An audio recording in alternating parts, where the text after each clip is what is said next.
Israël, et plus précisément parmi des immigrants français. Il s'agit d'une criminalité organisée transnationale qui agit tant sur le territoire national français qu'en Europe et voire à l'international. C'est pour ça qu'en France, au départ, comme il s'agissait des franco-israéliens, on a été fortement impactés. Toutes nos sociétés, les filiales à l'étranger, les administrations.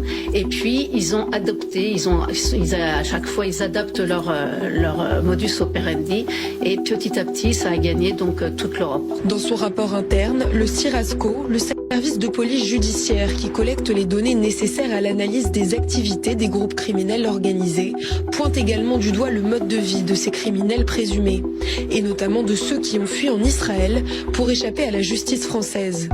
Des escrocs professionnels sont venus en Israël en pensant agir en toute impunité, en détournant ce qu'on appelle la loi du retour, qui permet à tout juif de devenir israélien et même de changer de nom.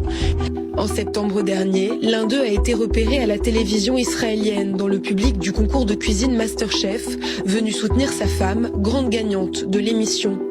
Eddie Habitant a été condamné par contumace dans 2 affaires de fraude qui s'élèvent à plus de 400 millions de dollars.